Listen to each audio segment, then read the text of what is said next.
નમસ્કાર મિત્રો, પેરના ન્યૂઝમાં આપનું સ્વાગત છે। આજરોજ ઠાસરા વેપારી મંડળ સોસાયટીમાં ખોટા ધિરાણ પર ધિરાણ મેળવવાનો મામલો ₹1,70,00,000ની છેતરપિંડીને લઈને નોંધાઈ ફરિયાદ। લાંબા સમયથી ચાલતા વિવાદ બાદ આખરે મંડળીના વેલ્યુઅર અને સભાસદો સામે નોંધાઈ ફરિયાદ। ખોટા દાગીના સાચા બતાવી મંડળીને નુકસાન કરનાર સમગ્ર કૌભાંડનો master mind bank valuer Chirag Choksi હોવાનું ખુલ્યું। ચિરાગ ચોકસી સહિત 15 લોકો ઉપર નોંધાઈ ઠાસરા પોલીસ મથકે ફરિયાદ।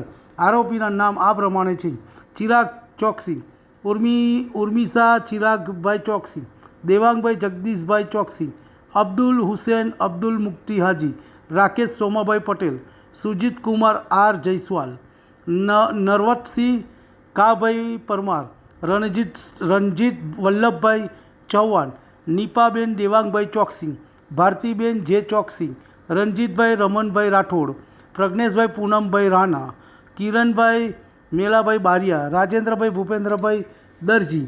વેલ્યુઅર દ્વારા મંડળીના ખોટા દાગીનાઓ મૂકી તેના ઉપર પરિવારજનોના નામની લોન લીધી। મંડળીને ચેરમેન દ્વારા અગાઉ બાકીદારોને લેખિત અને મૌખિક નોટિસ આપ્યા બાદ આખરે નોંધાઈ ફરિયાદ। સમગ્ર બાબતે ઠાસરા પોલીસના તમામ આરોપીને પકડવાના ચક્રો ગતિમાન કર્યા છે।